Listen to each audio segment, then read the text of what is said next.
It's furniture makeover time, and this week I have this large Thomasville dresser. It has 8 drawers. It's made of solid wood, and it has this gorgeous floral inset on the top. I couldn't wait to get started on this one, so as soon as I got it home, I grabbed my carbide scraper to see what was underneath that old finish. I love furniture with a history, and the seller of this item was this lovely woman named Diane, and she said that she remembers her mother painting this when gold and cream furniture was very popular, and that she had had this dresser for many years, and she even checked with her siblings before she sold it to make sure that none of them wanted it. I really love when a piece of furniture has a little bit of a history, a story to go with it, and I always try to somehow incorporate that into my design. But of course, I wanted to get the old finish off that her mom had put on it, and luckily it was coming off very easily. I don't think that the wood had been stripped down and no primer had been used, so that old finish just came right off with my carbide scraper and a ton of elbow grease. After I scraped off the finish, I gave it a gentle sanding and then cleaned it with some acetone to get the remaining paint out of the wood grain and just give it a really good solid cleaning. Here's what the top of it looks like. Really pretty, minimal damage. I am loving this so far. Oh, look at this. I love it when these have the original little coin jewelry catcher for the drawers, and the divided drawers like this. Just so perfect. The handles are these big, heavy, solid pieces of wood. I'm going to go ahead and keep those as the handles. To continue the refinishing process, I went ahead and attacked the drawers with my carbide scraper. It took me about 3 to 4 minutes per drawer to scrape all of the paint off. Of course, I've sped it up for you because who wants to watch me remove paint for 4 minutes?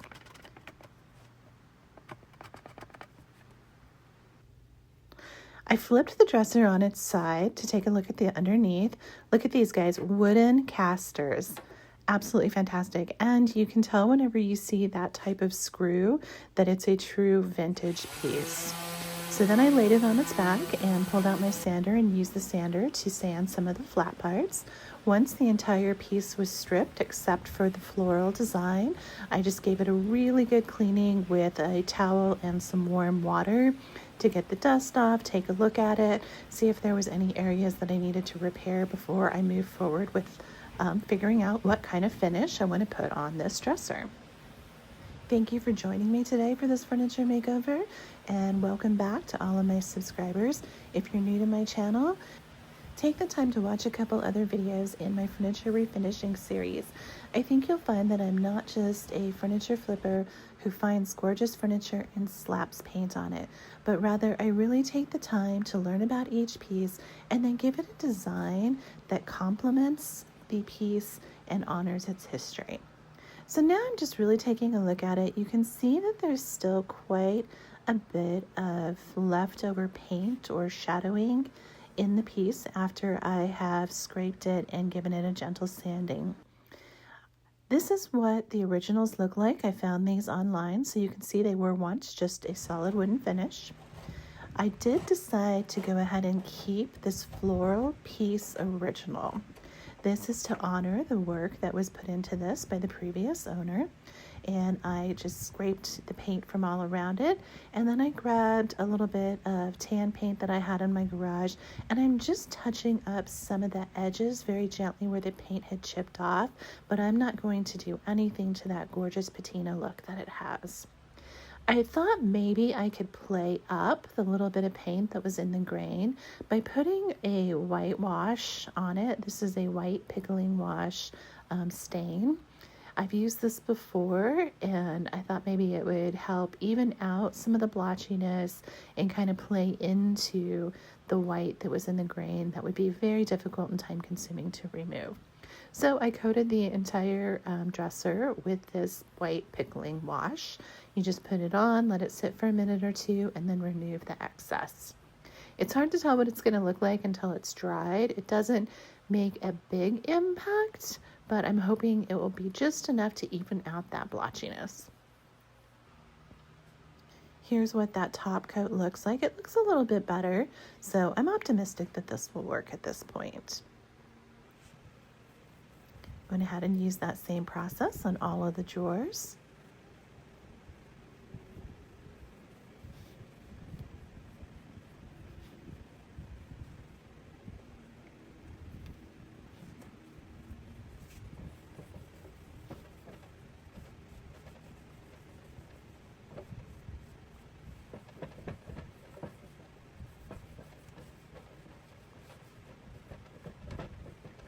Each of the drawers has nice solid wood center glides on the bottom of them, and the dresser itself, the body is extremely sturdy. I didn't have to do any repair work. While I was waiting for the dresser to finish, I went to work on the handles, and I sanded off the old finish and then used the same whitewash on those handles.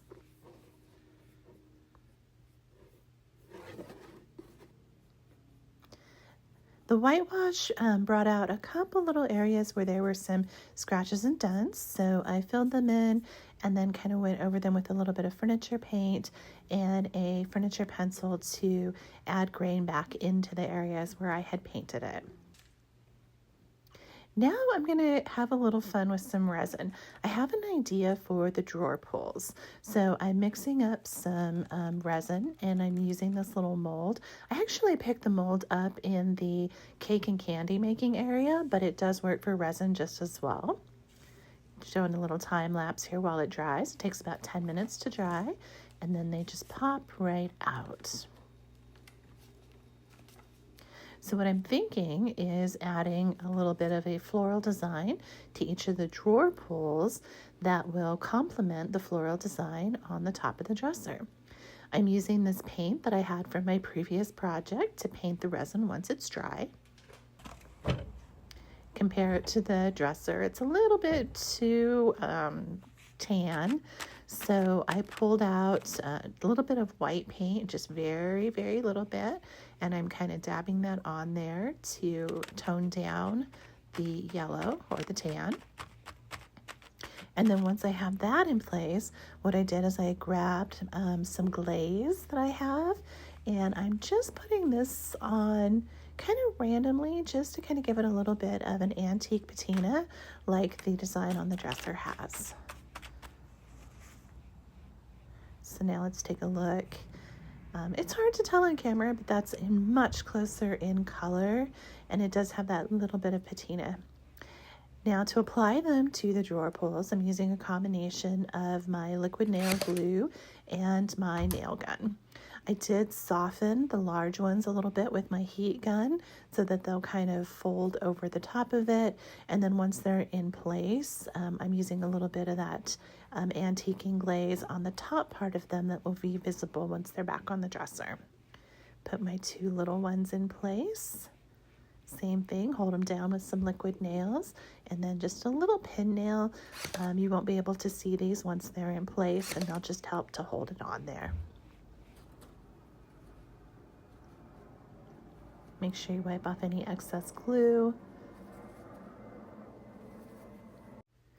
Now the white stain that I put on was completely dry, but I really wasn't happy with the way that it looked. It still looked blotchy. It just wasn't what I was hoping for. So I grabbed some clear glaze that I had, and I added a little bit of the Java Brown glaze by Rust-Oleum. I don't want to cover and hide the wood grain. I just want to warm it up a little bit and even it out. So I'm hoping that this glaze will do the trick. Now, you've seen me use the Rust-Oleum glaze before to do like a faux wood look. That is absolutely not what I want to do with this product. I'm not going for that faux Pottery Barn fake wood grain. So I'm using a soft paintbrush to put it on, and I'm brushing it on smooth so that the wood grain that you see is the actual wood grain from the furniture and not fake wood grain from the brush. This requires a little bit more brushing to smooth it out, and then I need to let it dry. I could wipe it back, but I liked the way the color looked, so I decided not to wipe it back and just to really brush it until I had eliminated as many of the brush strokes as possible. Then I'm going to go ahead and repeat that process over the entire body of the dresser.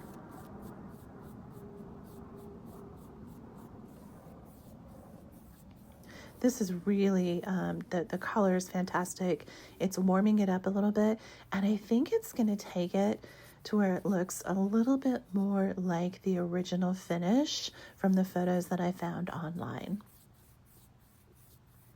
And this is a super easy product to use. Dry time, as I mentioned, it does take a while to dry, and we are getting a little bit of rain, so it's kind of humid. So what I want to do is I want to try to get all of the glaze on in the evening while I'm working on it, and then let it dry overnight before I touch the dresser again. I do apply it in sections, so I did the entire top section, and I'm going to let that dry before I even come in and do the sides of the top. That way I don't have any overlapping in the glaze, where it'll come on a little bit heavier. Make sure you clean up the edges with a little paper towel before you step away to let it dry. It does almost have a fake grain look in this photo, but that's just actually because of how heavy the grain appears with the type of wood on this piece. So I'm going to use the same process now on both sides and then the front of the dresser, as well as these 7 other drawers. Once the glaze is completely dry, I will protect the entire dresser with several coats of polyurethane.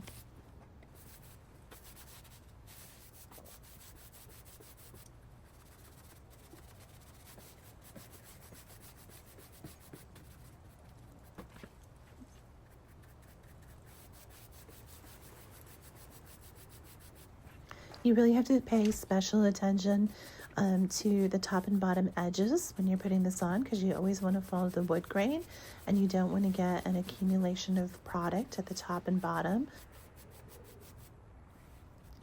All right, the next morning everything was dry, so I'm putting those drawers back in so I can see how they look.